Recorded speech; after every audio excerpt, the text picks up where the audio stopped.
Very very good evening to all twelfthies. कैसे हैं आप सब? और कैसा जा रहा है पीवाई की सीरीज आप लोगों का? ठीक चल रहा है सब? है भाई? आई होप सो सब अच्छा चल रहा होगा, है ना? और कॉन्सेप्ट भी बढ़िया समझ में आ रहे होंगे। आप लोगों ने प्रीवियस जो हम लोगों ने 4 चैप्टर्स कवर अप करा लिए हैं अब तक तब आप लोगों ने वो सारे के सारे देख लिए होंगे। देखिए प्रैक्टिकल्स भी ऑलमोस्ट सभी लोगों के निपट चुके हैं। ठीक है, आप लोग समझ पा रहे हैं मेरी बात को, है ना? तो अब आप लोगों का काम है अच्छे से पढ़ना और फोकस करना। ठीक है, ध्यान से समझेंगे बातों को और चलेंगे।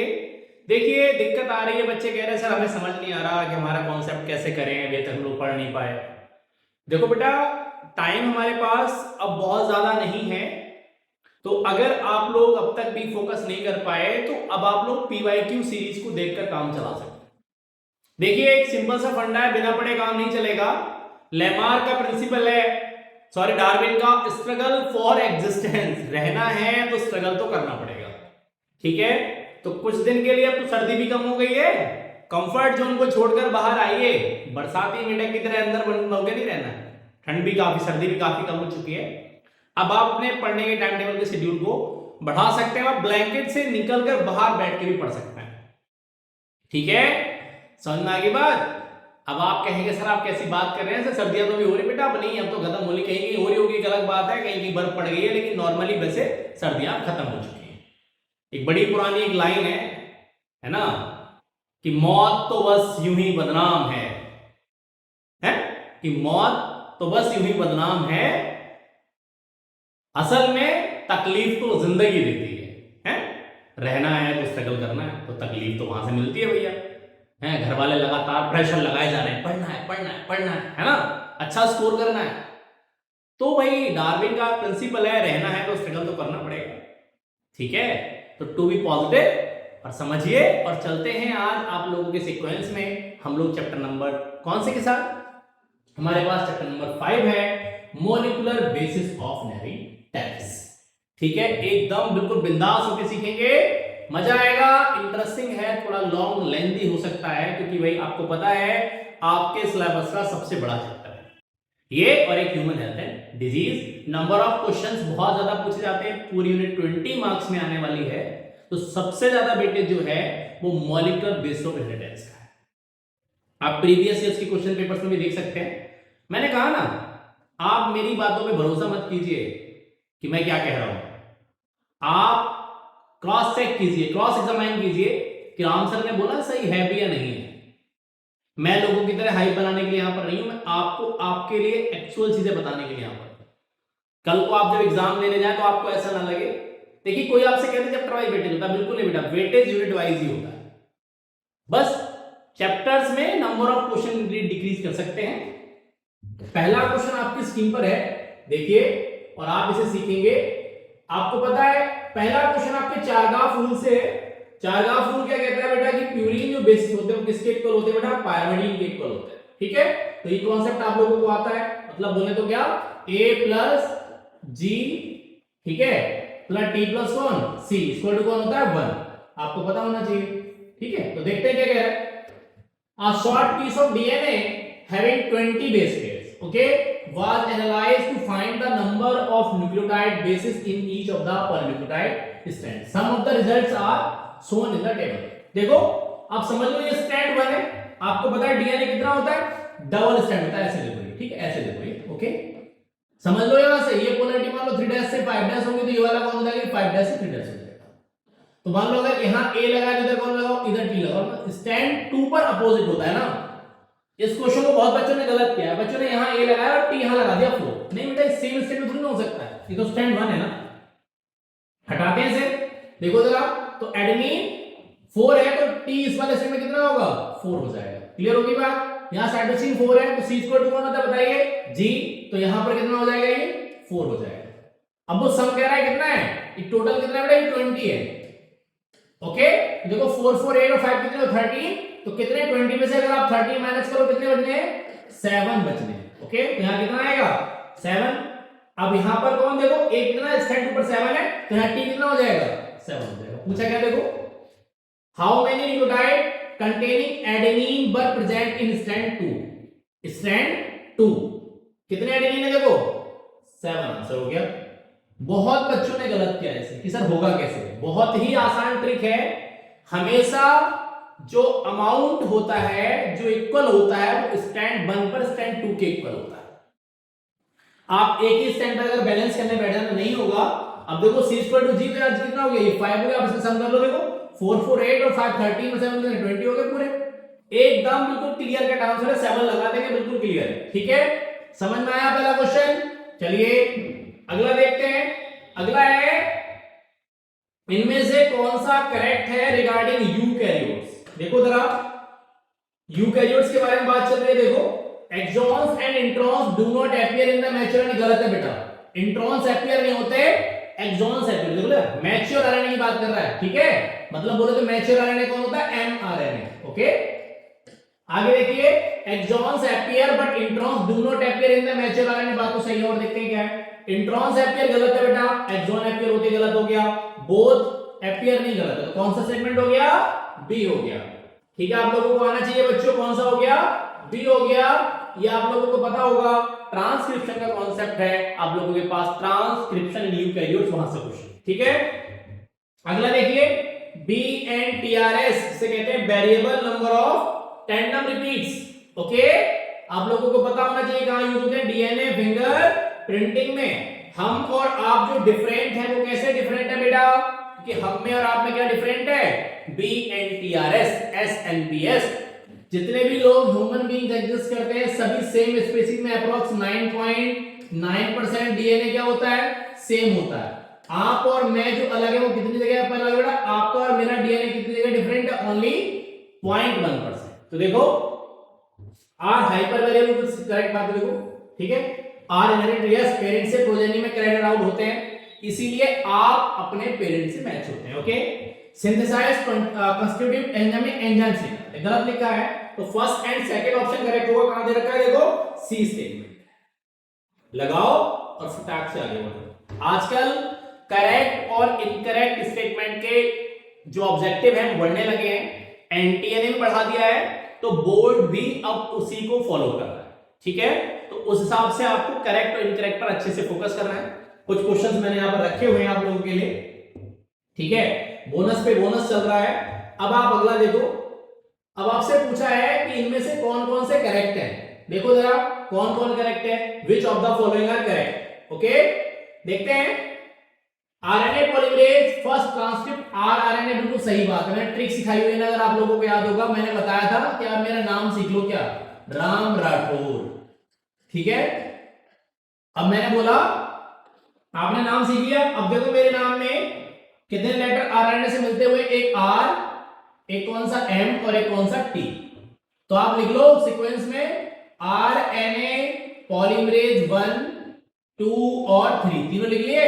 अब देखो यहां लिखो, पहले वाले में कौन सा सीक्वेंस में, आरआरएनए, दूसरे में कौन आ गया, एमआरएनए, और तीसरे में कौन आ गया जी, कौन सा आरएनए, टीआरएनए। देखो क्लियर होगी बात। तो पहली बात बिल्कुल सत्य है एकदम। एसएनआरएनए स्मॉल न्यूक्लियर नहीं बनाता, गलत है।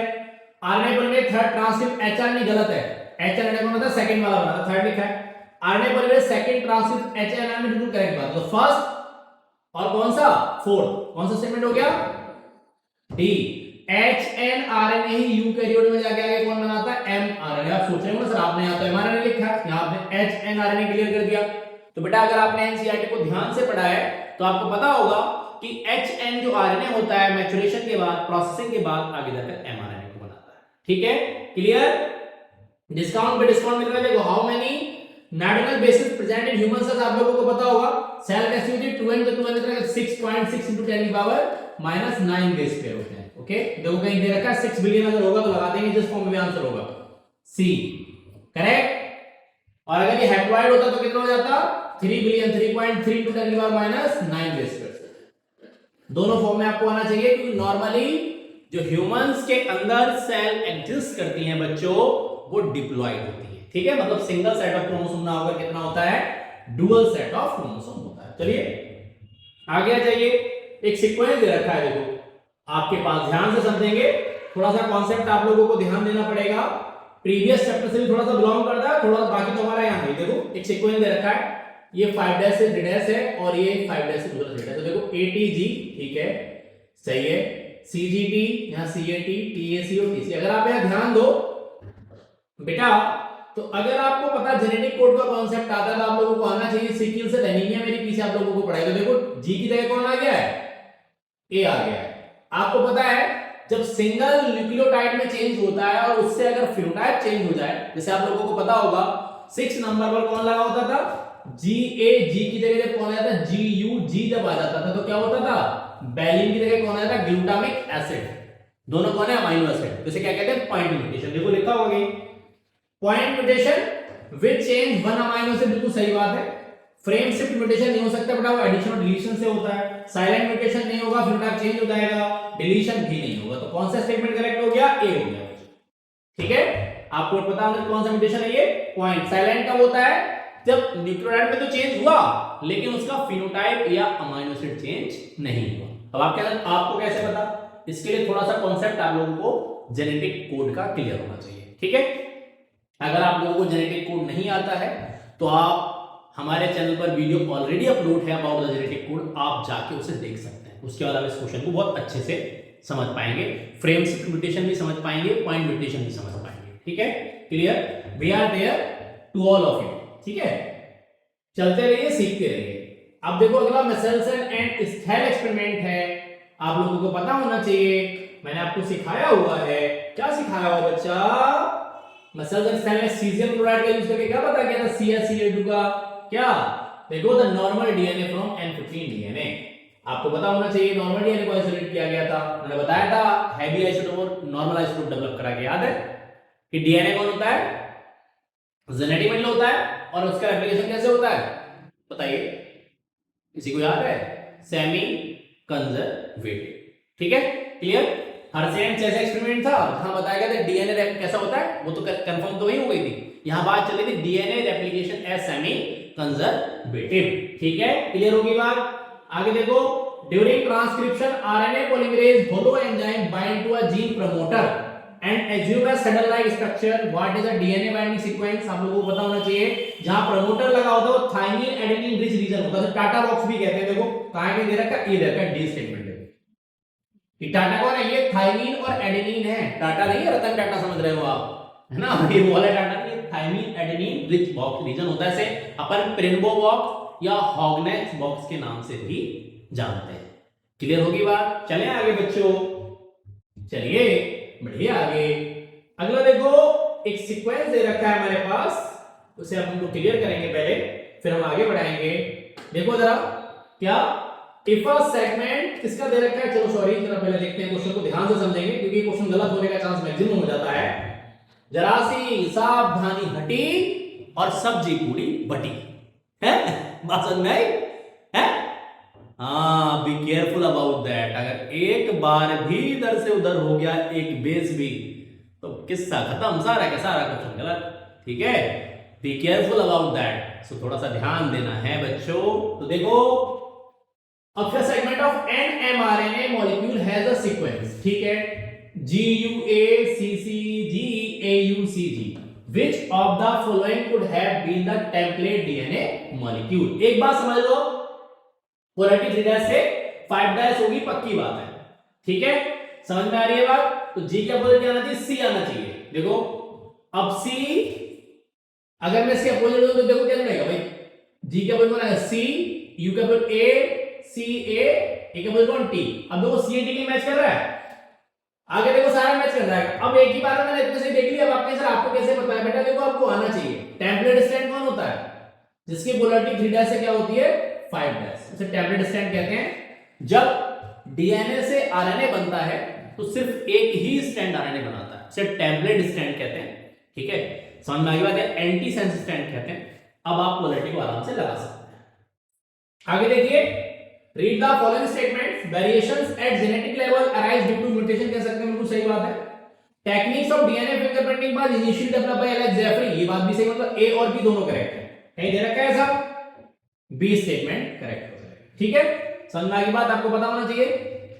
Okay, very good. चलिए चलिए,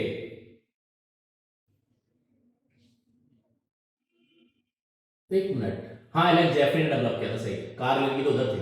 सही है, सही है, सही है, गुड। अब देखो, डीएनए का रेप्लिकेशन जो होता है वो कैसा होता है, सेमी कंजर्वेटिव होता है। इस बात को सबसे पहले टेलर ने और उसके कलीग्स ने प्लांट का यूज करके किया था, कौन? बिक्सिया फेवा। से फेवा बीन्स भी कहते हैं। क्या कहते हैं बेटा से? अगर आंसर कहीं मिल जाए आपको, लिखा हो फेवा बीन्स, तो घबराएंगे नहीं, आंसर आप फेवा बीन्स लगा देंगे। ठीक है, क्लियर? अब अगला देखते हैं।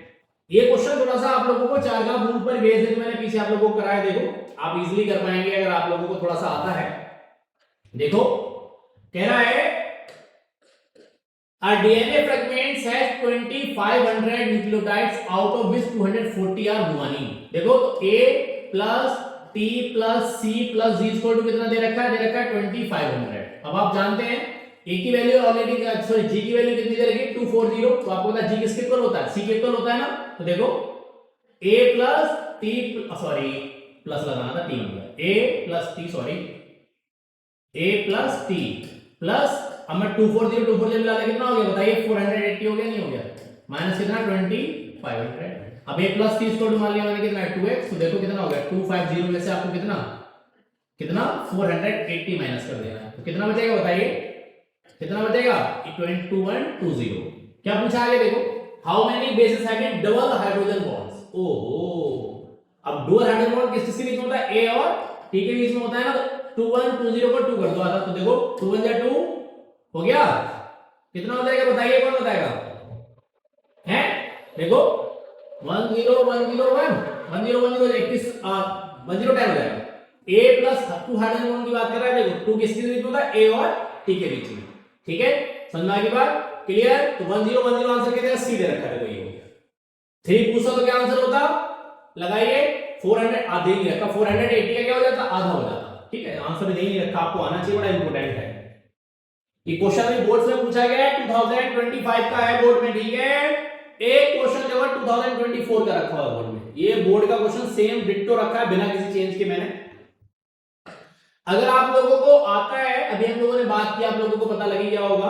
अभी हम लोग बात करेंगे नेसेलसन एंड सेल एक्सपेरिमेंट की, उसी पर बेस्ड क्वेश्चन है, DNA replication as semi conservative. देखो, in an experiment E. coli is grown in a medium containing NH food cell। ध्यान दो, पहला लाइट आइसोटोप है, मतलब नॉर्मल है, is a light isotope of nitrogen, followed by growing it for 6 generation. 6 मतलब देखो कितनी हो गई? 2 की पावर 6। ठीक है, तो देखो 2 2 जा 4 2 जा 6 2 जा 8 2 जा 16 2 जा कितना हो गया? 32। कितनी प्रोजेनी बनेगी? 32 प्रोजेनी बनेगी, मतलब 32 डीएनए बनेंगे। ठीक है, clear? After 6 generation there DNA was expected, उसके बाद N15 में रखा गया। ठीक है, DNA was expected and subjected to cesium chloride density gradient centrifugation. Identify the correct density, light, hybrid or heavy, and ratio of the band of DNA cesium chloride density gradient centrifugation। देखो, पहला वाला तो उसमें N14 रखा गया था, देखो पहले हो गया था, ध्यान दो। इसका मतलब क्या है कि 32 जो बने, ध्यान समझना है, तो उसमें अब हाइब्रिड का तो मतलब ही नहीं होता। क्यों नहीं होता? सारे आपको पता होगा, एक N14 में चला जाएगा, जो कहीं ऑप्शन दे रखा होगा। ठीक है, लाइट और हाइब्रिड बनेंगे, हाँ हाइब्रिड और हैवी बनेंगे, नहीं हाँ बिल्कुल सही है। तो एक देखो, ध्यान समझो, N14 वाला कैसा हो जाएगा? ये तो आपका कौन हो जाएगा? हाइब्रिड। ठीक है, ध्यान से समझो, और बाकी सारे कौन होंगे? N15 के साथ। ठीक है, तो आपका आंसर क्या होगा? देखो, लाइट, हाइब्रिड और हैवी। तो अब आप देखो आपके पास कौन कौन बने हैं? एक आपके पास हाइब्रिड और एक आपके पास कौन है? Heavy. 1:31। C statement is correct. आप लोग लगा देंगे और फटाक से आगे को बढ़ जाएंगे। तो डिटेल में कराया हुआ है मैंने, आप प्रॉपर ऐसे करा के देखेंगे ना, ऐसे एनसीईआरटी में भी लिखा हुआ है, तो आप इजीली कर पाएंगे। ठीक है, समझ में आ गई बात? देखो 2 की पावर 6 बनना है, 6 जनरेशन है, तो 1 2 3 4 5 6। तो 2 to the 4 to the 6 to the 8 to the 16 to the 32 है। तो देखो 31 कैसे बने?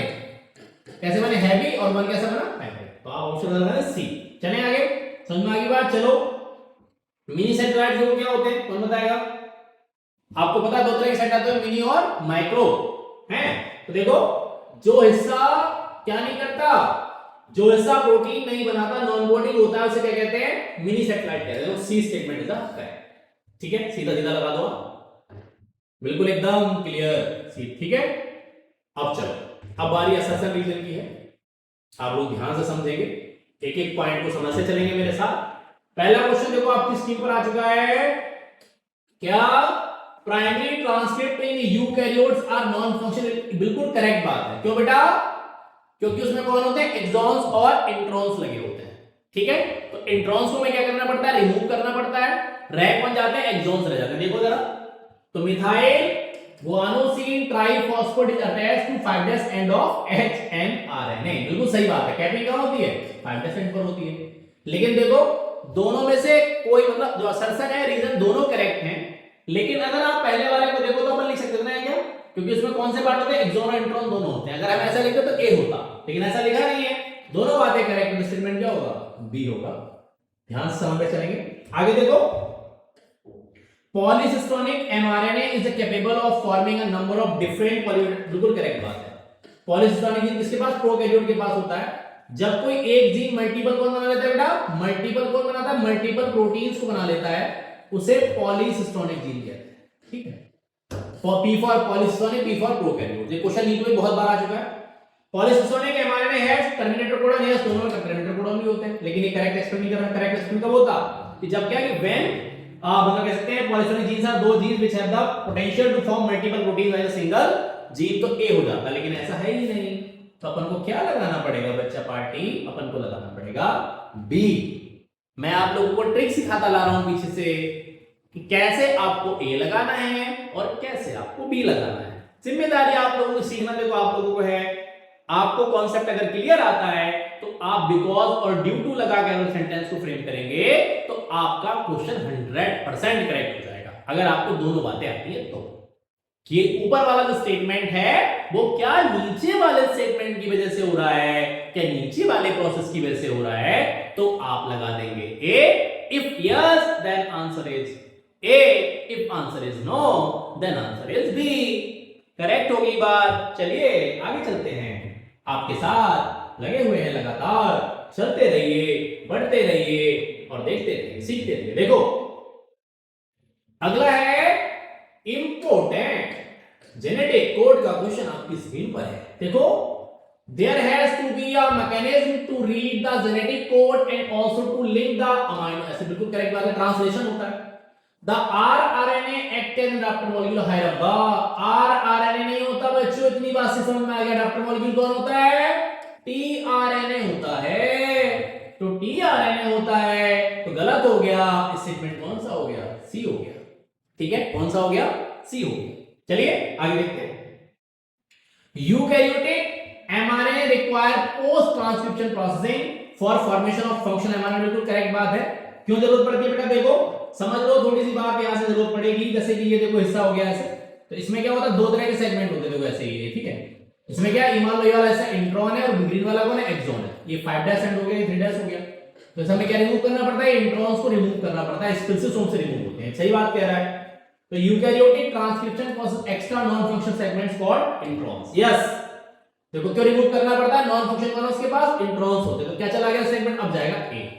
पहला वाला जो स्टेटमेंट है वो दूसरा वाला जो उसे करेक्ट एक्सप्लेन करता है। रिमूव मतलब बोलो कि पोस्ट ट्रांसक्रिप्शन प्रोसेसिंग क्यों चाहिए?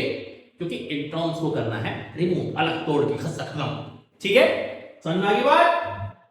चलो अगला क्वेश्चन फिर से देखो, क्या बात है बेटा? अरे वाह भाई वाह, एक से एक क्वेश्चन ऐसे लगा हुआ है कि बस पूछो ही मत, ठीक है। बड़ी इंपोर्टेंट स्लाइड्स आप लोगों के लिए होने वाली हैं और चल भी रही हैं। एक एक क्वेश्चन लाखों रुपए का है, डिपेंड आप लोगों पे करता है। लूट लो बम्पर से चल रही है, ठीक है। सीखना तो आप लोगों को है, सिखाने का काम मेरा है। बस लगे रहो, सीखते रहो, मजे लेते रहो, ठीक है। देखो जरा, The two chains of DNA have antipolarity। बिल्कुल करेक्ट बात है। DNA के दोनों स्ट्रैंड एक दूसरे के एंटी पैरेलल होते हैं। क्यों होते हैं? In one chain of DNA, ribose sugar at 5' end consists of a free phosphate moiety, while at the other end the ribose is the free 3' hydroxyl group। Yes, दोनों बातें बिल्कुल करेक्ट हैं। समझ में आ रही है बात? क्लियर? तो चलो स्टेटमेंट क्या नीचे वालों से करेक्ट एक्सप्लेन करते तो कौन सा हो गया? ए हो जाएगा बच्चों, ठीक है। आगे देखो, टेम्पलेट और एंटीसेंस स्टैंड हैविंग सेट ऐसे 5' polarity takes participate in transcription बिल्कुल नॉन टेम्पलेट और sense strand having 5 3 polarity does not take participate in transcription, ये बात भी सही है, तो दोनों कैरेक्टर लेकिन एक्सप्लेन नहीं करता, तो क्या हो गई बी हो जाएगा। ये वाला कौन होगा ए। एंटी पोलैरिटी इसी वजह से होती है बेटा, दूसरे एक दूसरे जो डीएनए के दोनों स्ट्रैंड एक दूसरे के एंटी पैरेलल होते हैं। चलो वो सॉरी निकल गया 21 वाला। तो देखो ग्रिफ एक्सपेरिमेंट है, आपको पता होना चाहिए। सबसे पहले इन्होंने बताया था डीएनए क्या होता है, जेनेटिक मटेरियल होता है, लेकिन बेचारे पूरा करा पाते, इससे पहले निकल लिए, बीच में टपक गए। तो इस एक्सपेरिमेंट को पूरा कराया 3 और साइंटिस्ट ने, याद है, इसे कहते हैं chemical characterization of transforming principle. ठीक है, तो देखो in Grif's experiment a mixture of heat killed virulent bacteria R and live non-virulent bacteria S lead to the death of mice। बिल्कुल करेक्ट बात है। क्यों? क्योंकि जो R वाला होता है S वाला क्या कर देता है, ट्रांसफॉर्म करता है। देखो लिखा transforming principle got transferred from heat killed S strain to R strain and made it virulent. Yes, दोनों करेक्ट बात हो गई। क्या हो गया, ए स्टेटमेंट हो गया। लगाओ फटाफट, चलो जल्दी से। क्लियर? स्मूथ क्यों होता था? क्योंकि उसकी कॉलोनी कैसी होती थी, उसके ऊपर क्या लगा होता था, कवरिंग ऑफ कौन, पॉलीसेकेराइड्स। ठीक है, क्लियर? चलो अगला देखो, ये वाला क्वेश्चन मैं आप लोगों को छोड़ रहा हूं, मैंने सेम करा दिया है 22 वाले, आप मुझे आंसर कमेंट सेक्शन में बताएंगे। सेम अभी मैंने आपको पोस्ट ट्रांसक्रिप्शन क्वेश्चन कराया, तो 22 का आंसर आप मुझे लेके क्वेश्चन नंबर 22 आंसर या आंसर नंबर 22 इज दैट, आप मुझे ए बी सी डी में से लेके सभी बताएंगे जिन लोग वीडियो वॉच कर रहे हैं। ठीक है, रिप्लाई करेंगे मुझे। आगे देखो, अगली बात एक और है, रेप्लिकेशन जो होता है, चलो थोड़ा सा और आगे कर लेते हैं, क्वेश्चन और आ जाएगा बच्चों, है ना, अपने टाइम के हिसाब से काम करेंगे, क्वेश्चन भी दोनों दिख जाएंगे और हमारा काम भी हो जाएगा। ठीक है, देखो चलो क्या कह रहा है, क्वेश्चन को देखते हैं और आगे बढ़ते हैं। ऑब्जेक्टिव वाला लास्ट क्वेश्चन आपके सिलेबस में, मतलब सॉरी नॉट सिलेबस, चैप्टर का लास्ट यहां पर है। The replication of DNA takes place in S phase of the cell cycle, बिल्कुल करेक्ट बात है। DNA replication and cell division cycle should be highly code, yes, A statement आएगा। आप लोगों को पता है बिना डीएनए के रेप्लिकेशन के सेल डिवाइड नहीं कर सकती।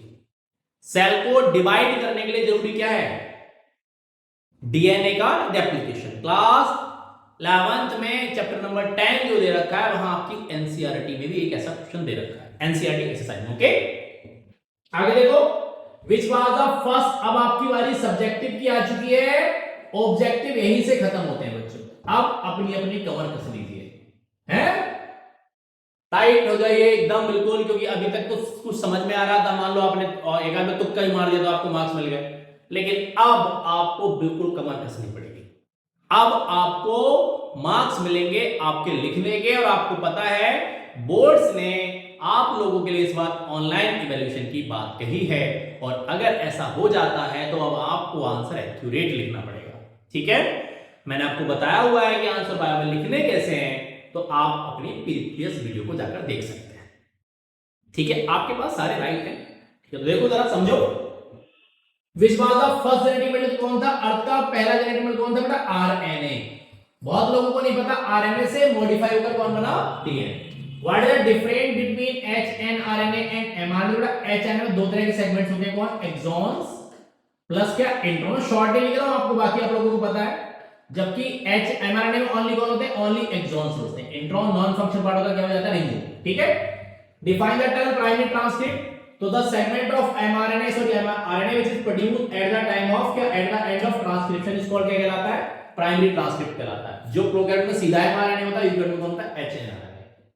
which chromosome of human beings having highest and least number of chromosome, तो सबसे ज्यादा जो होते हैं बेटा वो जीन 1 पे लगे होते हैं, सबसे कम किस पे लगे होते हैं, बाई क्रोमोसोम पे लगे होते हैं। आपको पता होना चाहिए बाई जो क्रोमोसोम होता है वो एक्स से शॉर्टर होता है, सबसे छोटा क्रोमोसोम भी होता है। ठीक है, क्लियर हो गया। 3 नंबर का आंसर देखो कितने शॉर्ट में लिख के आपको मिलेगा। ठीक है, अगला देखिए, if muscles and cell experiment is continued for 4 generation, ठीक है, in bacteria, then ratio when 15 and 15 and 15 14 and 14 containing DNA the 4th generation would be क्या होगा। मैंने अभी आपको सेम क्वेश्चन कराया है पीछे, 6 जनरेशन का मैं अभी आपको पीछे करा के लाया, आपको पता होगा। ठीक है, वहां मैंने कितने का कराया, 6 जनरेशन का कराया, कितनी पूछी है, 4। ये क्वेश्चन भी आप मेरे को आंसर बताएंगे। ठीक है, ये मैंने आपको किसमें छोड़ा है, ऑप्शन में छोड़ा है। सेम टाइप के क्वेश्चंस नहीं कराऊंगा, मैंने आपसे पहले बोला था। अब आप मुझे 2 आंसर कमेंट सेक्शन में बताएंगे। ठीक है, clear. The promoter site and terminator site located at which ends of upstream and downstream. आपको पता है किसी का ऐड होना अपस्ट्रीम कहलाता है और निकलना डाउनस्ट्रीम कहलाता है। तो देखो विच एंड पर कौन सा 5 डैश एंड पर क्या होता है अपस्ट्रीम और 3 डैश पे क्या होता है टर्मिनेटर, ठीक है, डाउनस्ट्रीम हो गया, ठीक है। The amino acid attached to the tRNA at which end, आपको पता है कौन सा एंड पर होता है 3 डैश एंड पर होता है, इसे कहते हैं कौन सा एंड, इसे कहते हैं अमाइनो एसिड बाइंडिंग साइट, ठीक है। देखो डिस्टिंग्विश बिटवीन हेटेरोक्रोमेटिन और यूटोक्रोमेटिन, तो आपको पता है फंक्शनल पार्ट क्या कहलाता है, यूक्रोमेटिन कहलाता है, नॉन फंक्शनल पार्ट कौन कहलाता है, हेटेरोक्रोमेटिन कहलाता है, ठीक है। ये कलरलेस ही कलर होता है, ठीक है। और ट्रांसक्रिप्शन कौन एक्टिव होता है, तो भाई यूक्रोमेटिन ट्रांसक्रिप्शन एक्टिव होता है। RNA is more reactive than DNA, justify this statement, yes, आपको पता होना चाहिए। एक तो क्या होता है, सबसे पहली बात क्या है, इसके 2 डैश पोजीशन पर लगी हुई एक एडिशनल हाइड्रोक्सिल ग्रुप, ठीक है, समझ में आ गई बात, जिसकी वजह से क्या होता है, ये मोर रिएक्टिव होता है, क्लियर। आप बता सकते हैं एक एडिशनल हाइड्रोक्सिल ग्रुप लगा होता है का 2 डैश पोजीशन पर, ओके। चलो आगे देखो, अगला क्वेश्चन बड़ा इंपॉर्टेंट आप लोगों के सामने आया हुआ बेटा, ये क्वेश्चन अभी बोर्ड्स में पूछा गया है, 2024 का है। देखो 28 वाला मैं आप लोगों को करा रहा हूं, ठीक है। एक क्वेश्चन नीचे और आएगा, वो आप लोग खुद करेंगे, तो प्रैक्टिस नहीं करेंगे तो दिक्कत में आ जाओगे बच्चों। देखो a segment of DNA TTG AGG GGG और एटीजी ये 2025 का क्वेश्चन है, ठीक है, ये भी आ रहा है इस बार। And oligopeptide with the amino acids lysine serine proline और टायरोसिन। देखो देखो इसके सीक्वेंस कौन है, ये हो गया टीटीजी, ये डीएनए का सीक्वेंस है, ध्यान दो, ठीक है। प्रोलीन लेके दे रखा है, अभी देखते हैं एजीजी, ओह सॉरी रुक जाओ गलत हो गया बच्चों, पहला लाइसिन है, देखो यहां हो गया टीटीजी, यहां हो गया एजीजी, यहां हो गया जीजीजी और यहां हो गया ATG, okay. Right the codon in correct sequence for the 4 amino. तो देखो ये डीएनए दे रखा है, अब आरएनए वाला तो ठीक है, वो जब ए सी एक है वो टी नहीं सॉरी यू आता आरएनए के, sorry not wrong, you see सी और जी के बोल सी सी सी, ए के बोल कौन आएगा यू ए सी, ये सीक्वेंस हो गया। अगर आप इसे जेनेटिक कोड से मैच करोगे तो आंसर गड़बड़ हो जाएगा बेटा, आपको इसके हिसाब से लगाना है, बोर्ड ने मार्किंग स्कीम जो दी हुई है, ठीक है, उसके हिसाब से एक अमीनो एसिड का सीक्वेंस गलत दे रखा है, लेकिन आपको इसके हिसाब से लगाना है। आगे देखो if first adenine in DNA substitute by G, मतलब इसकी जगह पर वो कह रहा है कि क्या लगा दो जी लगा दो, जी ए सी हो जाए, ठीक है। What will be the sequence of amino acid in the new oligopeptide, तो सीक्वेंस क्या रहेगा, अब आप बताएंगे मुझे क्या हो जाएगा। देखो ये आप लोग मुझे क्या होगा, जी ए सी हो जाएगा, तो क्या हो जाएगा, ठीक है, जी ए सी जब आ जाएगा तो क्या हो जाएगा, ठीक है, सीक्वेंस चेंज होगा और सेम रहेगा, ये मुझे आप कमेंट सेक्शन में बताएंगे। Right the एंटीकोडन for these amino acid, अब आपको एंटीकोडन जोड़ के भी दिखाना है, मैं आपको क्लू दे रहा हूं, देखो जैसे कि ये देखो, ये ऐसे देखो, तो अभी आपके पास सीक्वेंस क्या ऐसे मान लो, कौन पहला वाला क्या है, टी टी जी है ना, सॉरी आरएनए में देखो सॉरी, तो ये देखो टी टी जी जब आएगा तो कौन हो जाएगा, टी अपोजिट कौन यू यू सी, ऐसे आप मुझे जोड़ के बाकी क्या कर लेंगे, ठीक है। ये क्वेश्चन हो गया, इस बार का क्वेश्चन है बहुत इंपॉर्टेंट 3 नंबर का, ठीक है। आगे देखो give the base sequence in one of the strand of DNA is, ये दे रखा है, तो give the base sequence of its complementary strand, तो देखो टी का अपोजिट कौन हो जाएगा, A opposite T, G opposite C, continue कर देंगे। How are these base pairs held together in DNA molecule, तो थ्रू हाइड्रोजन बॉन्ड होते हैं, ठीक है। आगे देखो एक और है, explain the base complementary rule, name the scientist who frame this rule, तो कौन है चारगाफ, तो क्या होता है प्यूरिन किसके इक्वल होता है, पायरिमिडीन के, और पायरिमिडीन किसके इक्वल होते हैं, प्यूरिन के, ठीक है, क्लियर।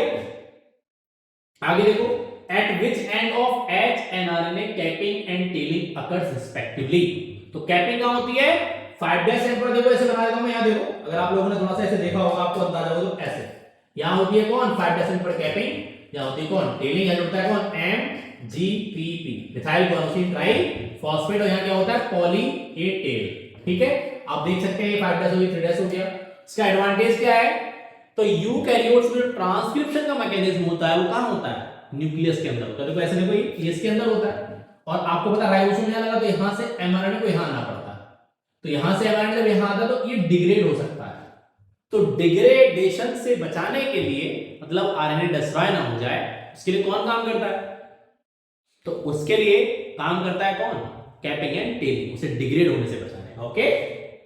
इससे the dual rule of deoxyribonucleotide triphosphate, तो देखो इसके दो रूल क्या है बेटा आपको पता होगा, मैंने सिखाया हुआ है, डी जी टी पी, जैसे मान लो गुआनोसिन ट्राइफॉस्फेट क्या होता है, ये टूटा तो क्या D G M P plus क्या 2 इनऑर्गेनिक फॉस्फेटाइल होता है, इसमें एक्ट की तो एज अ सबस्ट्रेट जुड़ जाता है और ये सोर्स ऑफ एनर्जी हो जाता है। ठीक है, what is the central dogma in the molecular biology, central dogma क्या होता है, इंटायर मैकेनिज्म, क्या ट्रांसक्रिप्शन और ट्रांसलेशन दोनों का संख्या क्या रहता है, सेंट्रल डोग्मा कहलाता है।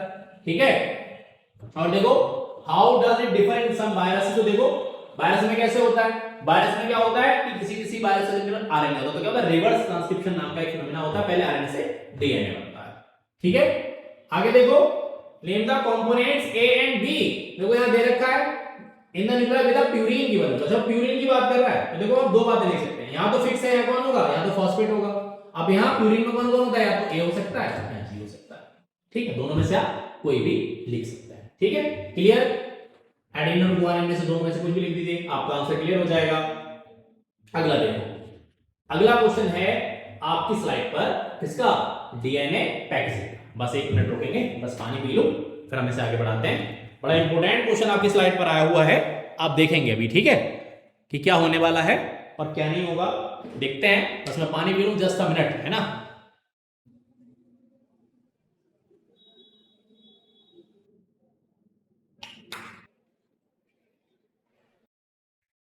हाँ जी, हाँ भाई, थोड़ा सा पानी जरा बैठ के पीना ठीक रहता है।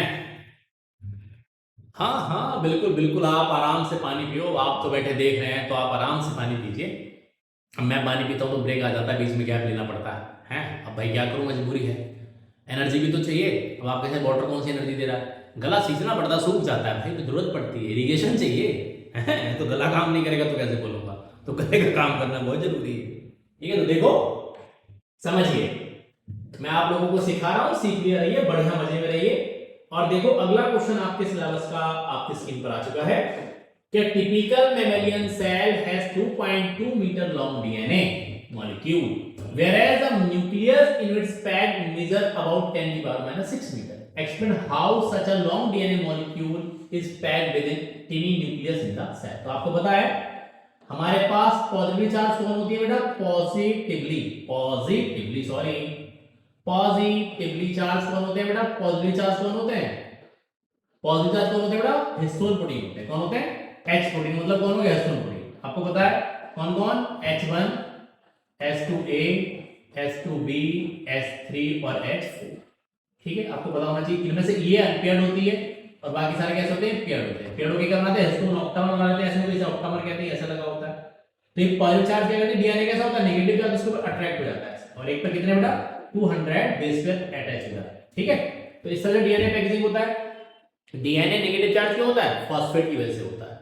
तो हिस्टोन जो प्रोटीन हिस्टोन प्रोटीन्स होती हैं जो पॉजिटिव चार्ज होती है, किसकी वजह, इसके पास होते हैं कौन, 2 अमीनो एसिड लाइसिन और आर्जिनिन या आर्गिनिन, जो से क्या करते हैं पॉजिटिव चार्ज बनाते हैं। प्रॉपर आप लोग सारी बातें डायग्राम बनाएंगे। लेकिन देखिए 3 नंबर का क्वेश्चन आएगा, हाउ इज रेप्लिकेट डीएनए और satellite DNA separate from the bulk DNA. आपको पता होगा कैसे अलग होता है, आपको पता है बल्क डीएनए से जब हम सेंट्रीफ्यूजन कराते हैं तो क्या होता है, जो बल्क डीएनए होता है उससे अलग पीक बना लेता है, उसे कहते हैं कौन सा, इनर डीएनए कौन सा होता है, इसे कहते हैं कौन सा डीएनए, आपको पता होगा सैटेलाइट डीएनए। ठीक है, क्लियर।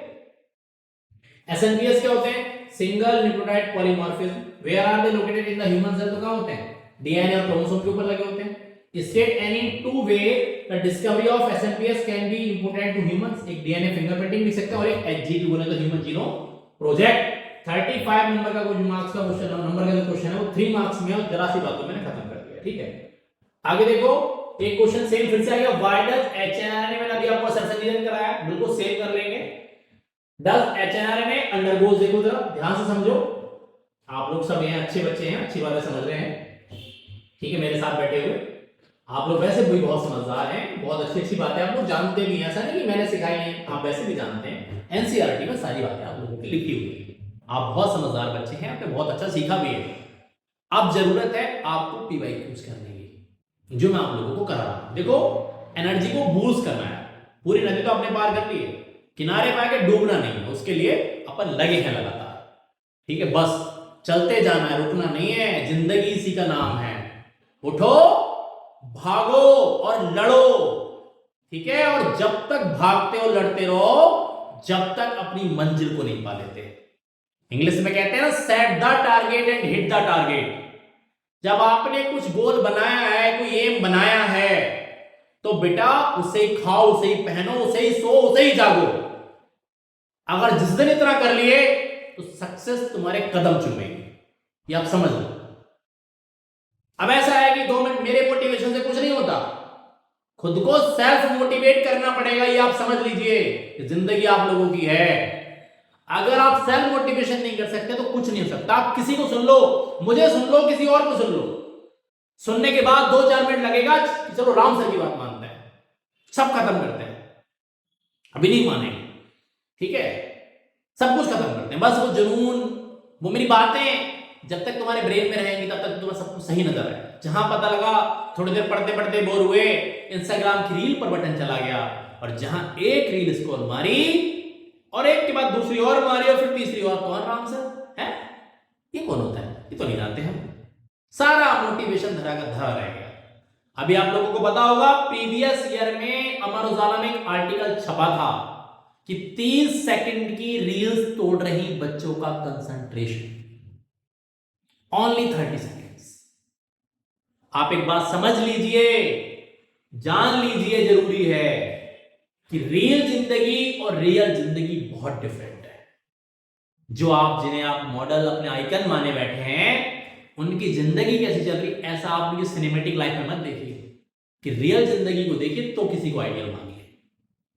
तो सेल्फ मोटिवेशन जरूरी है। बात समझ में आ गई, क्लियर हो गया पॉइंट? चलिए देखो जरा, देखो पहला क्वेश्चन ये वाला था, why does hnRNA to undergo splicing also define it. तो बेटा क्यों स्प्लिसिंग के अंदर जाता है तो उसे इंट्रॉन को रिमूव करना पड़ता है। स्प्लिसिंग होता है क्या, तो process of removal of introns. Okay, where does splicing occurs in the cell, तो न्यूक्लियस के अंदर होती है। Name the enzyme that transcript hnRNA in eukaryote, तो उसका नाम कौन है, कौन बताओ, आरएनए पॉलीमरेज कौन सा बेटा, सेकंड, पीछे मैंने आपको बताया हुआ है, ठीक है। Name the scientist who called tRNA adapter molecule, Francis Crick, याद है मेडिसिन क्लिक में से एक क्लिक भी था।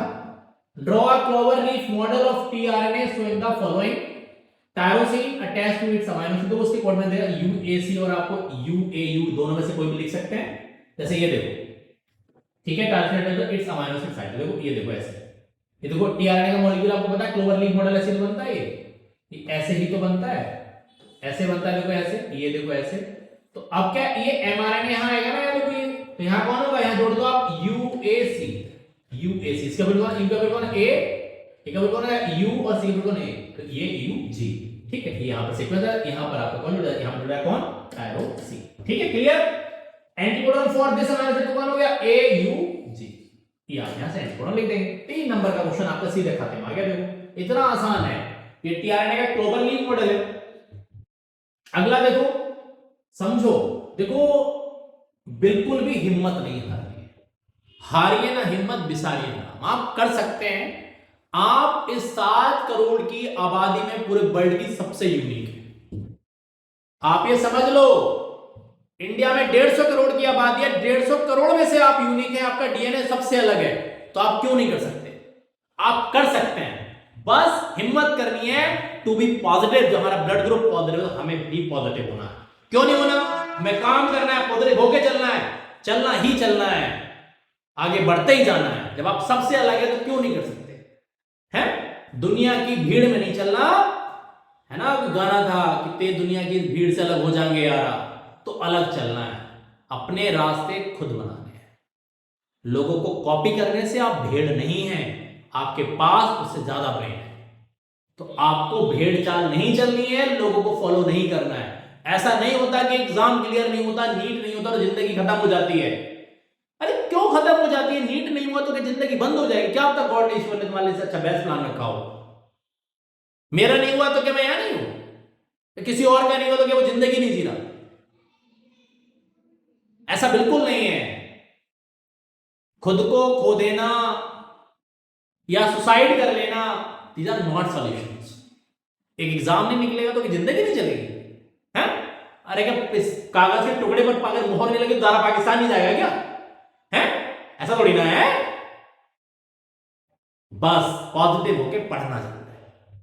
बात समझ में आ गई? ऐसा नहीं पढ़ना छोड़ देना, पढ़ना जरूर है। क्लियर होगी बात? ध्यान से समझो और आगे बढ़ो। आप समझो क्वेश्चन क्या कहता है। Human genome project, sorry click नहीं किया मैंने बच्चों में, तो भूल ही गया। ठीक है, देखो ध्यान से समझो। क्या human genome project was a mega project launch in the year 1990 with some important goals.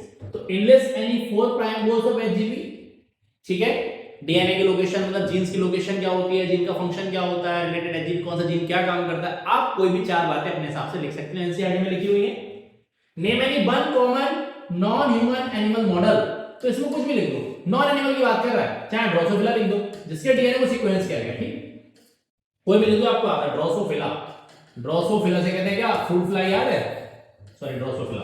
ठीक है, draw a schematic representation of transcription unit showing the polarity of both stand and label it। तो देखो ऐसे बना दो, unit की बात करें, देखो ये वाला ऐसे, देखो ये प्रमोटर, ये टर्मिनेटर, कितना जल्दी बना, ये स्ट्रक्चरल जीन हो गया, ये प्रमोटर हो गया, ये टर्मिनेटर हो गया, ये देखो 5 डैश, सॉरी इधर वाला देखो अगर लगाओ तो ये 3 डैश से ये हो गया 5 डैश, और ये हो गया 5 डैश से कौन सा, तो बना दिया। कितना जल्दी बनाया मैंने, अपने हिसाब से बना लेंगे। ठीक है, देखो जरा बना लेंगे, अच्छे से बनाएंगे, आराम से मार्क्स मिलेंगे आप लोगों को। देखो mention the condition when template stand become coding stand, कब हो जाएगा बताइए, पोलैरिटी अगर बदल जाएगा कैसा हो जाएगा, कोडिंग हो जाएगा। Give the function of promoter gene, initiate the and what is Pribnow box. Prokaryote के केस में इसे प्रमोटर को क्या कहते हैं, प्रेनबो बॉक्स कहते हैं। ठीक है, और ये क्या करता है, initiate the mechanism of transcription. Okay, यहीं से स्टार्ट होता है ट्रांसक्रिप्शन। ये देखो और लिखा है, the enzyme DNA polymerase in E. coli is a DNA dependent polymerase and also has the ability to prove free to DNA strand being synthesized, explain discuss the dual polymerase।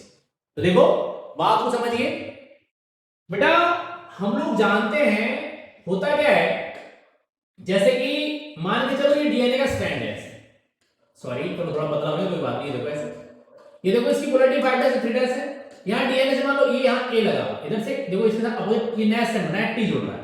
बात को समझो, तो DNA polymerase का काम करता है, आपको पता होना चाहिए। तो ध्यान से समझो, सिर्फ वो क्या करता है, सिर्फ रेप्लिकेशन ही नहीं करता, वो प्रूफ रीडिंग भी करता है। अगर किसी वजह से गलत आकर बेस पेयर यहां पर बेस जुड़ जाता है, उसे रिमूव कर देता है। ठीक है, ये डुअल फंक्शनिंग के अंदर भी आता है, proof reading and synthesising of the new molecule of DNA या या पॉलीमराइजेशन ऑफ डीऑक्सीराइबोन्यूक्लियोटाइड। आप किसी फॉर्म में लिख लीजिए, डीएनए जो रेप्लिकेशन होता है वो सेमी डिसकंटीन्यूअस होता है।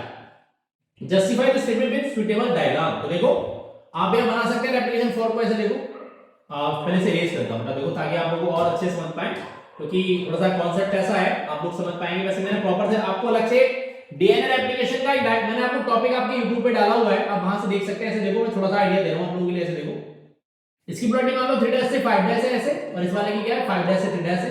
तो इसकी पोलैरिटी वाले इसे क्या कहते हैं, लीडिंग स्ट्रैंड कहते हैं। क्यों कहते हैं देखो बेटा, इसके लिए आपको पीछे जाना पड़ेगा। अब बहुत सारी बातें तो मैं डिटेल में ऐसे नहीं कर सकता, पता लगेगा सारा टाइम इसमें निकल जाएगा, तो इसके लिए अलग से लेक्चर रिकॉर्ड किया गया है जो आपके उस पे डाला गया है। ठीक है, तो देखो इस पर डीएनए बनता है कॉन्टिन्यूअस पे कैसे, डिसकंटीन्यूअस, इसलिए डीएनए का रेप्लिकेशन क्या कहलाता है, सेमी डिसकंटीन्यूअस कहलाता है। एक्सप्लेन द रोल ऑफ ओरी, ओरी को प्लेस होता है जहां से डीएनए का रेप्लिकेशन होता है, स्टार्ट होता है, ये कॉपी नंबर को रेगुलेट करता है। In which stage of cell cycle and where in the cell the process of replication, transcription and translation occurs. Eukaryote की बात चल रही है ना, देखो तो प्रोसेस ऑफ रेप्लिकेशन होती है न्यूक्लियस के अंदर, होती है एस फेज में, ट्रांसक्रिप्शन कहां होता है G1 और G2 फेज में होता है काम, ट्रांसक्रिप्शन होता है न्यूक्लियोप्लाज्म के अंदर, न्यूक्लियस के अंदर ट्रांसलेशन होता है साइटोप्लाज्म के अंदर। ठीक है, लिखने के बहुत इंपॉर्टेंट था, सारी बातें देखो मैंने आपको यहां से बताई।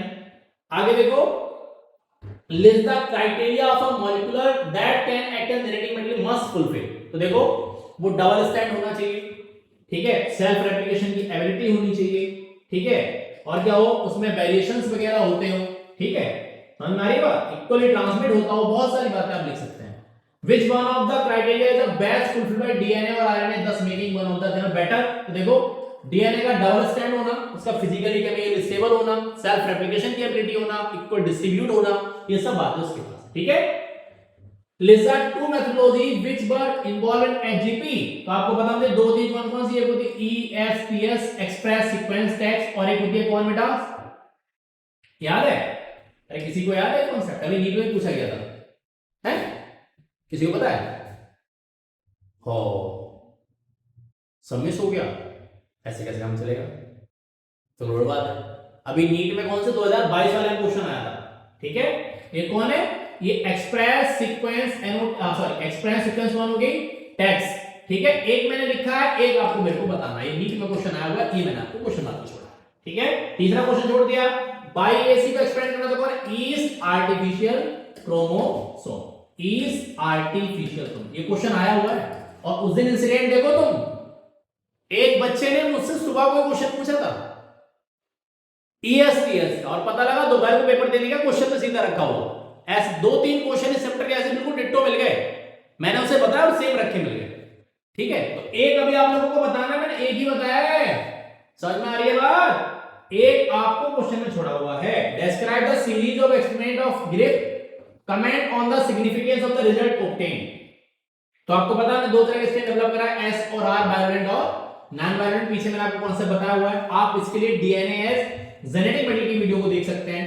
ये आपका केमिकल कैरेक्टराइजेशन वाला कॉन्सेप्ट है, state the contribute of MacLeod, McCarty and Avery, आप वहां से देखेंगे आपको मिल जाएगा, ठीक है? क्लियर? समझ में आएगा? डायग्राम में बेस्ड क्वेश्चन है, देखो ये बॉन्डिंग आप लोगों से पूछी गई है, देखो कौन कौन सा बॉन्ड कहां कहां बन रहा है, ध्यान से समझो।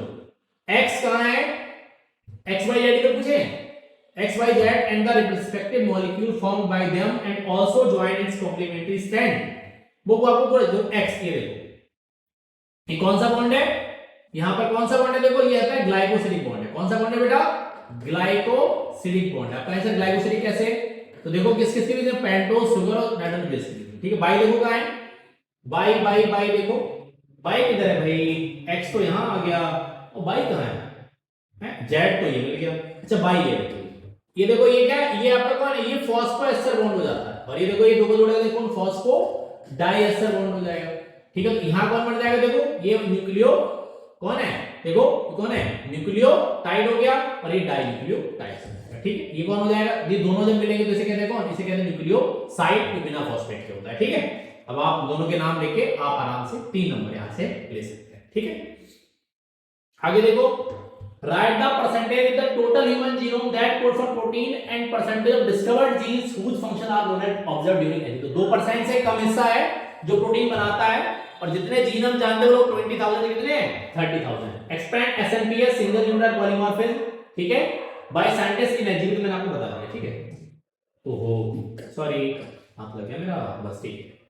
अगला देखो, write the following questions based on Meselson and Stahl experiment. अभी देखो पीछे मैंने क्या कराया था, write the name of chemical, पहला क्वेश्चन आपसे पूछा गया है, write the name of the chemical सबसे use as source of nitrogen, तो कौन था बताइए, NH4Cl, बोले तो अमोनियम क्लोराइड है, ठीक है? Why did the scientists synthesize the light and heavy DNA molecule in the organism used in the experiment to distinguish क्या, DNA replication as कैसा बेटा, DNA replication as semi conservative, as semi conservative, ठीक है? Proper देखो videos पड़ी हुई है इसकी, अगर आपको डिटेल में समझना वहां से एक्सेस ले सकते हैं। How did the scientist make it possible to distinguish the heavy DNA molecule from light DNA molecule, explain. तो by using of cesium chloride with कौन, centrifugation. Write the conclusion the scientist arrived at after completing the experiment. मैंने बता दिया कि जब experiment पूरा हुआ तो बनने वाला स्टैंड में क्या, डबल स्टैंड में एक स्टैंड हैवी आइसोटोप और कैसा था, लाइट आइसोटोप। इसके बाद क्या पता लगा कि डीएनए का रेप्लिकेशन कैसा होता है, सेमी कंजर्वेटिव, ठीक है? क्लियर? आगे देखो, ये क्वेश्चन सॉरी रिपीट हो गया, देखो ये सेम ऊपर था।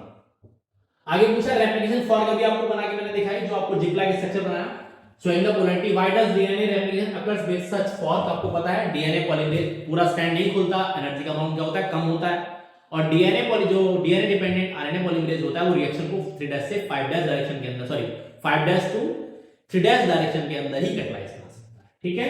Name two enzyme involve in the process of DNA replication, तो कौन, डीएनए डिपेंडेंट आरएनए पॉलीमरेज और डीएनए पॉलीमरेज, ठीक है? आगे देखो, ओहो ये तो सेम क्वेश्चन रिपीट हो गया भाई, ऐसे कैसे हो गया, सॉरी बच्चों ये क्वेश्चन रिपीट में था, सॉरी बच्चों मैंने ध्यान नहीं दिया, ये क्वेश्चन 2 रिपीट हो गए है ना, इन्हें देखना पड़ेगा, ध्यान नहीं दिया, शायद टेक्निकल टीम से गड़बड़ हो गया या पता नहीं मेरे से ही गड़बड़ दे दिया गया, हो सकता है, नहीं मुझसे भी गलती हो सकती है, ऐसा कुछ नहीं है, मैं कोई ईश्वर नहीं हूं कि नहीं मुझसे मिस्टेक नहीं होगी, गलतियां हो सकती है, किसी से भी हो सकती है, नहीं हो सकता है मैंने ही गलत दे दिया हो, मैंने ध्यान नहीं दिया हो, प्रूफ रीडिंग के समय भी छूट गया हो, टेक्निकल टीम से शायद मिस हो गया हो या मेरे से मिस हो गया हो, शायद ध्यान नहीं दिया तो हो गया गड़बड़। ठीक है, समझ में आ रही बात? देखो भाई, जो अगला क्वेश्चन आपकी स्क्रीन पर है ये बड़ा इंपॉर्टेंट है, जेनेटिक कोड का है, आप लोगों को आना चाहिए। देखो केस हिस्ट्री पर बेस भी है, ऐसे कह सकते हैं, दोनों तरह से किसी भी फॉर्म में आ जाता है। सॉरी, देखो the genetic code is a set of rules used by living cells to translate information, मतलब प्रोटीन बनाने के जो काम में आता है, encoded with genetic material, DNA और आरएनए ट्रिपलेट फॉर्म में होता है, आप लोग जानते हैं, into proteins. Translation is accomplished by the ribosome which link protein and genic amino acid in an order specified by messenger RNA। बिल्कुल करेक्ट बात है, उस पर डिपेंड करता है molecule to carry amino acid and read the mRNA 3 nucleotide at a time। how many codons are coded for amino acid आपको पता होना चाहिए। टोटल नंबर ऑफ 64 कोडॉन्स हमारे पास होते हैं, जिनमें से 61 कोडॉन प्रोटीन को बनाते हैं, अमीनो एसिड बनाते हैं, मतलब 3 होते हैं। कौन से कोडॉन? स्टॉप कोडॉन, कौन? UAG, UAA, ठीक है, और आपको पता है UAG, UA और UAC, ठीक, ये आपके स्टॉपिंग कोडॉन है। ठीक है, mention the name of universal codon, तो यूनिवर्सल कौन है? AU, सॉरी वो नियरली यूनिवर्सल होता है वैसे, UUU से कहते हैं कौन? That code for phenyl alanine. ठीक है, देखो डिजेनेटिव कोडॉन कौन से होते हैं, तो अब पूछा गया डिजेनेटिव कोडॉन क्या होता है। जैसे कि अब आप देखो GAA और GAG दोनों किसके लिए कोड करते हैं? सेम अमीनो एसिड, कौन बोले तो कौन? वैलिन। तो देखो आपको, तो those amino acid which has been coded by 2 और मल्टीपल कोडॉन्स आर कॉल्ड कौन से कोडॉन? Degenerative codon. और अनअम्बिगियस कौन से होते हैं बेटा? से मेथियोनिन को देखो वो सिर्फ AUG से ही कोड करता है, मतलब जिसके लिए क्या? Those amino acid which has been coded only by single codon is called codon. कौन से कहलाता है? अनअम्बिगियस कोडॉन कहलाता है, इसे स्पेसिफिक कोडॉन भी कहते हैं। अगला पूछा है write what are the dual functioning codon, also mention example. तो अभी आप देख सकते हैं, देखो कौन सा डुअल फंक्शनिंग कोडॉन को होते हैं, आप देखो एग्जांपल भी आपका हो जाएगा इजीली, और एक बात और भी हो जाएगा AUG, ये मेथियोनिन। देखो ये एक तो क्या है, ये कोड फॉर, पहला काम इसका क्या हो गया? कोड्स फॉर कौन? मेथियोनिन के लिए कोड करता है, और क्या कैसे काम करता है? एक्ट एज इनिशिएशन कोडॉन, कैसे काम करता है? Initiation codon. एग्जांपल में कौन हो गया? AUG। जब कोई कोडॉन क्या करता है? डुअल फंक्शन को परफॉर्म करता है, उसे डुअल फंक्शनिंग कोडॉन कहते हैं। क्लियर, समझ आ गई बात? Explain the mechanism of transcription in brief. अब आप इसे कर सकते हैं, डीएनए से आरएनए बना, इनिशिएशन है ना, इलोंगेशन, फिर कौन? टर्मिनेशन, फिर अगर यूनिट होगा तो आपको दो एडिशनल स्टेप चाहिए होंगे। ठीक है, प्रॉपर देखो नीचे एक डायग्राम आएगा, आप देख सकते हैं। ठीक है, आप वहां से और समझ पाएंगे। इसलिए given diagram and answer the following question. ये सेम क्वेश्चन मैंने आपको हाउ टू राइट आंसर में सिखाया है। आप इससे समझना चाहें तो देखो, थोड़ा सा फिर भी बता सकता हूं, देखो बहुत डिटेल में आप यहां से देख सकते हैं, और अगर आपको देखना है यहीं तक छोड़ दे, देखो पार्ट यहीं से क्वेश्चन यहां से। तो नेम द, क्या पूछा है? Technique which is representing the diagram, तो कौन है? Gel electrophoresis. The fragments of DNA are moves towards A और B, तो B की तरफ जाते हैं, B कौन है? एनोड है, और डीएनए कैसा होता है? नेगेटिव चार्ज उधर जाता है, टुवर्ड्स द पॉजिटिव चार्ज जाता है। ठीक है, name the chemical which is used to visualise the DNA fragment, तो कौन है? इथिडियम ब्रोमाइड यूज होता है। Which colour observe of DNA fragment during visualisation, तो कौन सा कलर आता है? आपको पता है, ब्राइट ऑरेंज कलर आता है। कौन सा? Bright orange colour. ठीक है, what is the source of gel, जो एग्रो जेल यूज करते हैं किससे निकालते हैं? बेटा सी बीड से निकालते हैं। ठीक है, देखो 4 नंबर का क्वेश्चन है और एकदम क्लियर करा दिया मैंने, बिल्कुल विद इन 2 मिनट भी लगेंगे बच्चों। ये देखो, ये बेटा केस स्टडी का क्वेश्चन है, ये आपको देखो ट्रांसक्रिप्शन इन यूकैरियोट वाला पार्ट दिखा रखा है। क्वेश्चन आता है ना, What are two additional complexities in transcription in eukaryote? तो 2 एडिशनल कॉम्प्लेक्सिटीज क्या होती है? सबसे पहला डिवीजन ऑफ लेबर होता है, मतलब 3 डिफरेंट काइंड्स ऑफ आपको आरएनए पॉलीमरेज चाहिए। और सेकंड कॉम्प्लेक्सिटी क्या होती है? प्रोसेसिंग। तो देखो इमेज पर बेस्ड है, उन्होंने जो सारी बातें लिख रखी से, आप यहां आ जाओ, अब इसे देखते हैं। How primary transcript of prokaryotes and eukaryote different from each other, तो आपको पता है प्रोकैरियोटिक में क्या नहीं होते। देखो अगर आप प्रोकैरियोटिक की करेंगे और थोड़ा सा आगे बढ़ाइए तो सारे क्वेश्चन के बारे में हो जाए थोड़े से, ताकि आप समझ पाओ। ऊपर डायग्राम तो आप लोगों ने देखा हुआ है, आप जानते हैं पीछे से। तो देखो how primary transcript of prokaryote, prokaryote में क्या होता है? सीधा कौन होता है? ये एमआरएनए होता है, मतलब इसे प्रोसेसिंग नहीं करनी पड़ती। यूकैरियोट में क्या होता है? तो 2 हिस्से होते हैं, कौन कौन? एक तो होता है एक्सॉन और एक कौन होता है? इंट्रॉन। तो एक्सॉन जो होते हैं वो कौन सा? एक फंक्शन पार्ट है, और कौन सा? Non function. इसे क्या करना पड़ता है? रिमूव करना पड़ता है। What are two additional complexities in transcription eukaryote, तो देखो पहला क्या है? पहला क्या चाहिए, डिवीजन ऑफ लेबर चाहिए, मतलब काम का बटाव बोले तो 3 डिफरेंट काइंड्स ऑफ कौन चाहिए आपको, या ऐसे लिख सकते हो 3 different kinds of RNA polymerase, 3 different kinds of RNA polymerase. Okay, समझ में आया? पहला कॉम्प्लेक्सिटी हो गया, और दूसरा कॉम्प्लेक्सिटी क्या है, बोलो क्या, क्या प्रोसेसिंग। अब आपको क्या करना है, स्पेसिंग केमिकल और टेलिंग करानी है, ठीक है। Which RNA is produced by nucleolus, तो कौन सा RNA बनाता है, rRNA बनाता है, बहुत इंपॉर्टेंट है, बहुत ऑब्जेक्टिव में आता है। What is the role of capping and tailing, तो डीएनए को ट्रांसपोर्ट के समय डिग्रेड होने से बचाने का काम कौन करता है, कैपिंग एंड टेलिंग। कैपिंग में कौन होता है, मिथाइल गुआनोसिन ट्राइफॉस्फेट, और टेलिंग में कौन होता है बच्चों, टेलिंग होता है पॉली ए टेल, तो पॉली एडेड रेट, ठीक है। चलो आगे आ जाओ। ओहो, देखो डीएनए का एक पैरा लिखा हुआ है, what are untranslated region, translation के समय जो हिस्सा, देखो ध्यान से समझो, जैसे कि बात समझ लो, थोड़ा सा डायग्राम बना के मैं आपको बताता हूं। जैसे ये देखो, ये एमआरएनए कौन है, ये एमआरएनए, इसकी पोलैरिटी 5' से, यहां मान के चलो, यहां लगा है AUG और यहां मान लगा है UAA। ये तो आपको पता है ये कौन सा कोडॉन हो गया, इनिशिएशन कोडॉन हो गया, और ये कौन सा हो गया, टर्मिनेटर कोडॉन हो गया, या स्टॉपिंग कोडॉन हो गया, स्टॉपिंग कोडॉन कहते हैं वैसे तो। तो अब जो हिस्सा इससे पहले लगा और इसके बाद लगा है, ये हिस्सा ट्रांसलेट नहीं करेगा, वही हिस्सा ट्रांसलेट करता है जो इनिशिएशन कोडॉन और टर्मिनेशन कोडॉन के बीच में लगा, उसे कहते हैं UTR कहते हैं। Name the dual functioning codon, अभी आपको AUG बता दिया मैंने, YB से डुअल फंक्शनिंग कोडॉन आप बता देंगे, व्हाट आर अनमेजर्स कोडॉन, ये वाली मैंने पीछे आप लोगों को बता दी, ठीक है। क्लियर, बहुत इंपॉर्टेंट केस स्टडी 2024 में आया हुआ क्वेश्चन है, आप लोगों को आना चाहिए। अगला देखो, study the given diagram and answer the question. ये देखो, अभी देख लो एमआरएनए दे रखा है आपका, ये देखो यहां बी दे रखा है, ये ट्रांसलेशन हो रहा है, ये लैग ऑपरेंड का क्वेश्चन है, ठीक है। ध्यान से देखो, तो how does the repressor molecule get inactivated, repressor कैसे इनएक्टिवेट हो जाता है, देखो जरा यहां पे समझेंगे। ओके, ध्यान से बिल्कुल एकदम भी केयरफुल अबाउट दैट। तो देखो इनएक्टिवेट कब होता है, जब होता क्या है, जब कौन आता है, देखो जब कौन आता है, सॉरी क्या कहते हैं लोग, व्हेन इंड्यूसर वाइंड्स विद, किससे बाइंड करता है, वाइंड्स विद कौन, रिप्रेशर, ओके, एंड फॉर्म्स और क्या बनाता है क्या, रिप्रेशर ऑपरेटर कॉम्प्लेक्स ROC, ठीक है। समझ में आ गई बात, इनएक्टिवेट हो गया, समझ में आ गई बात। जब कौन आ गया, इंड्यूसर, इंड्यूसर कौन है, लिख सकते हैं कौन, लैक्टोज जब आ जाता है। When does the transcription of mRNA stop, कब होगा, जब अमाउंट ऑफ लैक्टोज क्या हो जाएगा, लैक्टोज बिकम एब्सेंट और डेस्ट्रॉय, ठीक है। Name the enzyme and function that transcript Z by AG, तो Z से कौन, बीटा गैलेक्टोसाइडेज बनता है, A से कौन बनता है, बताइए कौन बनता है? कौन, परमीएज, और यहां ट्रांस एसाइड, ठीक है।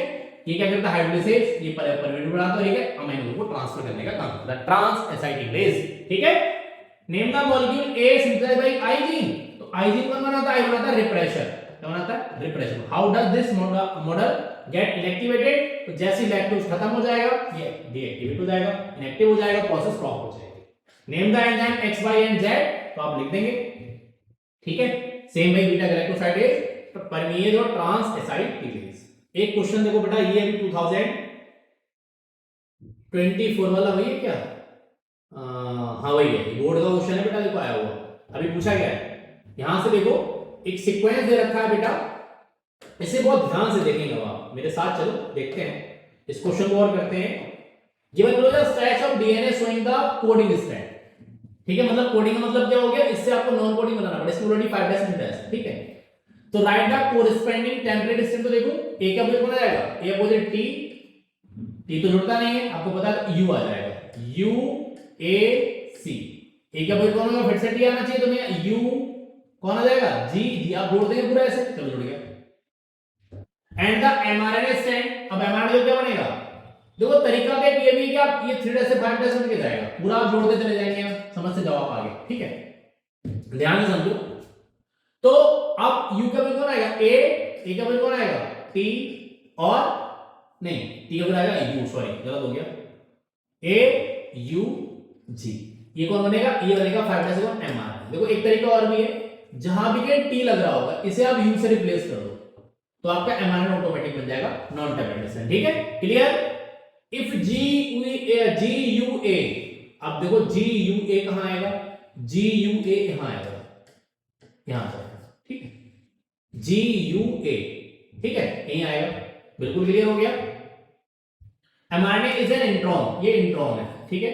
Describe the sequence involve in the formation of mRNA in the mature process of, तो देखो बैक्टीरिया में पूरा सीक्वेंस आएगा सेम, क्योंकि वहां पर आपको पता है इंट्रॉन होता ही नहीं है, और ह्यूमन में ये वाला ऐसा क्या हो जाएगा, कम हो जाएगा, clear.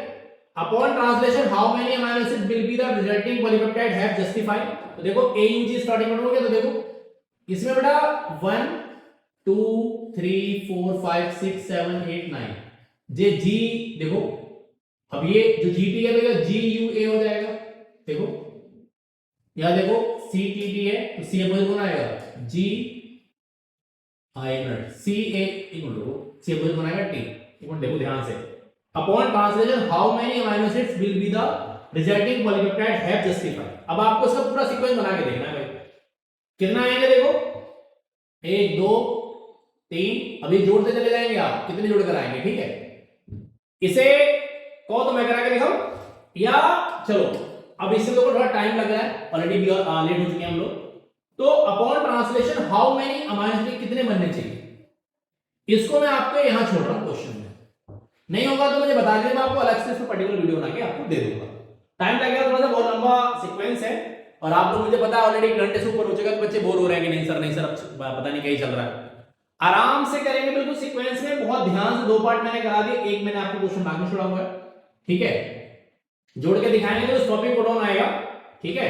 How many amino acid आप देख के चल, बिल्कुल ध्यान से चलेंगे, बिल्कुल एकदम बिल्कुल ध्यान से समझ के, समझ में आ रही बात मेरी, मैं क्या कह रहा हूं यहां पर, क्योंकि अब आपको इनमें टॉपिक कोड को पता करना है, कौन से नंबर पे टॉपिक कोड ऑन जहां पर आ जाए, तो स्टार्टिंग कोड तो यहीं से आएगा AUG, यहीं से हो गया ना। अब आप यहां चलो, कहीं आपको UAA या AUE, आपको ऐसा देखो UAG, ऐसा कहीं आपको कोई सीक्वेंस बन जाएगा, तो वहीं पर जाकर क्या होगा, देखो वहीं पर जाकर क्या हो जाएगा, टॉपिक कोड जुड़ जाएगा, तो आपकी बात वहीं पर हो जाएगी, स्टॉप हो जाएगी, ठीक है।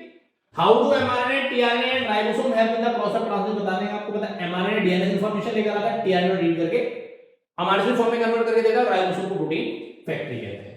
Name and describe the steps involved in technique widely used in forensic that serves that the base of paternity testing in case of dispute, तो कौन, DNA फिंगरप्रिंटिंग, तो उसमें क्या क्या स्टेप होते हैं, आइसोलेशन ऑफ DNA, फिर कटिंग, फिर सेपरेशन है, फिर उनका क्या आइसोलेशन, फिर क्या ऑटो रेडियोग्राफी, मैंने प्रॉपर आपको हाउ टू राइट डाउन से प्रॉपर एक स्टेप लिखा के दिखाया, वहां से देख सकते हैं। अगला देखो consider the diagram given below, ठीक है, देखो ये भी जोन एंड ड्रॉन वाला क्वेश्चन है, अच्छा नहीं सॉरी एक और है, रुक जाओ, ये क्वेश्चन देखो 2024 का बोर्ड का है, इसे आप ध्यान से देखेंगे, ये भी देखो ध्यान से समझ लो। अब यहां से एक और आ गया, consider the given data of hypothetical small portion of mRNA, ठीक है, mRNA दे रखा है, तो देखो 1 2 3 4 5 6 7 और 1 8, कितनी बैठ रहे हो, फिर देखो 1 2 3 4 5 6 7 और 8, how many amino acids will be formed from the given codon if substitution of U by C takes place at fifth codon, तो फिफ्थ देखो, अब नंबर लगाना पड़ेगा बच्चों, देखो चलो उसके साथ आगे मैं एक करा देता हूं, चलो 1 2 3 4 5, वो कह रहा है U को किससे रिप्लेस कर दिया गया, U by C, तो C C C हो गया, फिफ्थ नंबर बोल देंगे, एक्सपेक्ट योर आंसर, तो देखो how many amino acids will be, तो देखो कितने बनेंगे 5 6 7 कितने 8, मुझे लगा सर सीक्वेंस में कम तो नहीं हो गया कहीं, और देखो write the number of amino acid that would be in the polypeptide synthesised by similar mRNA as above, where in the fourth codon, ये वाला C देयर इज कौन है, C के कौन है U, तो ये हो जाएगा UGA, तो तीन ही कोडॉन ऐड होंगे बेटा, यहाँ पर तीन क्यों होंगे, ये वाला कौन सा कोडॉन आ गया, ये स्टॉपिंग कोडॉन हो गया, तो प्रॉब्लम कितने हो गए, प्रॉब्लम 8 हो गए, ठीक है, 80 को बैठा है, तो 1 2 3 4 5 6 7, तो प्रॉब्लम कितने आ जाएंगे 8 इस वाले में, और क्योंकि वहां स्टॉपिंग कोडॉन थोड़ी ना है, और यहां कितने आएंगे ओनली 3, क्योंकि बीच में कौन सा आ गया, फोर्थ नंबर स्टॉपिंग कोडॉन आ गया, ठीक है, क्लियर होगी बात। इसी हिसाब से वो क्वेश्चन करना था, मैंने एक छोड़ दिया, अब आप एक प्रैक्टिस करेंगे, ये तो मैंने करा दिया, चलो वरना सर कहते ना कि सर ने कराया नहीं, सर को आता नहीं चलेगा, वो मैंने बस जानबूझ के छोड़ा, ठीक है ना, होता है ना बच्चों, देखो भाई आप लोग हो सकता था मैं भी आपकी जगह होता शायद जज करता, या आप तो थाने छुड़वाने तो आता ही है, मैंने तो सेम टाइप के क्वेश्चन छोड़े ताकि आप उन क्वेश्चंस को करें तो आपकी थोड़ी सी मेमोरी बढ़े, तो मैंने बोला टाइपोलॉजी ऑफ क्वेश्चन तो सेम आने वाली है। अब अगर मान के चलो क्वेश्चन की टाइपोलॉजी बदलने लगी तो फिर भारी पड़ेगा ना। अब आपने कोई किया ही नहीं है। एक मिनट सेकंड रुको बस। क्वेश्चन तो आप लोगों को ही करना है ना। देखो मैं सिर्फ एक मेंटोर, एक गाइड हूं। एक ऐसे मान के चलो एक कोई रास्ता है जो मेरे से होके जाता है। अब पूरे आजकल है क्या ना, बच्चों का जो फोकस होता है ना, अब मैं पढ़ा रहा हूं 1 घंटे से ऊपर हो चुका है। इस समय बच्चों का मन बिल्कुल उब चुका होगा। कैसे उब चुका होगा पता है? जैसे ऐसे मान लो पूजा चल रही है कहीं, बात समझ में मेरी? पूजा चल रही है। अब क्या है, जितने भी घर के लोग बैठे होते हैं उनका क्या फोकस होता है कि पंडित जी कब सोहा बोले और हम सामग्री छोड़ दें। सोहा है। ऐसी कंडीशन बच्चों की हो गई आजकल है। पूरी क्लास में क्या पढ़ाया क्या नहीं पढ़ाया मैटर नहीं करता। लास्ट में क्या सर क्या बोलेंगे, चलो भाई टाटा बाय बाय, कल मिलेंगे, सोहा है। तो फोकस सोहा पे है। अब सोहा करने से तो वो सब सोहा ही हो जाना है भाई। मेन काम तो मंत्रोच्चारण का है ना, जो आप फोकस ही नहीं कर रहे। तो सारा टाइम जो काम करने का वो आपका क्लास टाइम का है। अब आप सोहा पे फोकस करोगे तो मार्क्स कैसे मिल जाएंगे? बात समझ में आ रही है? सोहा से पहले वाली क्लास इंटरेस्टिंग है, ठीक है। पूरे टाइम में बिल्कुल कंसंट्रेट होके बैठे, एकदम माइंड को फोकस करके। अब आप सोहा पे फोकस करें तो क्या मिलेगा? कुछ भी नहीं मिलेगा। पंडित तो बेचारे मंत्र बोल रहे हैं, उसमें क्या जल्दी करो सर, थोड़ा मतलब पंडित से क्या थोड़ा जल्दी करो प्लीज, थक गए, पैर हमारे दुख रहे हैं। ऐसे यहां जो सर थोड़ा जल्दी छोड़ देते हैं, हमें कहीं जाना है। चले बाद में जाना, पहले पढ़ लो, ठीक है। चलो अगला क्वेश्चन देखो, एक और है एक्सॉन एंड इंट्रॉन का। ये देखो A and C shown in the diagram। देखो ये दिखा रखा है। Mention where in the cell this event takes place. तो कहां होता है आपको पता है, न्यूक्लियस के अंदर होता है। Explain the changes taking place during event B, ठीक है, बी वाला। तो क्या होता है, इंट्रॉन्स रिमूव हो जाते हैं और एक्सॉन रह जाते हैं, ठीक है। व्हाई दीज आर एडेड आपको पता है क्यों? क्योंकि हमें क्या कराना है, ट्रांसलेशन कराना है। तो आप लोगों को एक कॉन्सेप्ट पीछे भी करा के लाया हूं। ये क्वेश्चन बड़ा इंपॉर्टेंट मैंने आप लोगों को कराया, ठीक है। आज की क्लास बस यही लास्ट होगी, स्वाहा हो गया है। ओम तत्सम स्वाहा, ओम भूर्भुवः स्वः तत्सवितुर्वरेण्यं भर्गो देवस्य धीमहि धियो यो न प्रचोदयात्, स्वाहा है ऐसा कुछ। तो स्वाहा हो गया। इससे पहले वाले मंत्रोच्चारण को ध्यान से समझना है, ठीक है। क्लास पढ़नी है तो और नंबर अच्छे लाने, बड़ा इंपॉर्टेंट चैप्टर है, वेरी वेरी इंपॉर्टेंट। एक एक क्वेश्चन बिल्कुल ऐसा रखा है कि आप बस क्या ही कह सकते हैं, इसकी कोई वैल्यू नहीं है, अनकाउंटेबल, अनवैल्यूएबल, ठीक है। तो समझ में ध्यान से आया होगा। आप लोग सब हमारे साथ जुड़े रहिए और अपने टेस्ट सीरीज, अपने पीवाई की सीरीज को लगातार देखते रहिए। Thank you everyone, a very very very good evening to all and have a wonderful day. तो गुड नाइट का समय है, तो सो के आराम से मजे लेंगे, सुबह फ्रेश माइंड के साथ उठेंगे। 6 से 8 घंटे की नींद लीजिए, अच्छा खाइए और अपना ध्यान रखिए। Tata bye bye.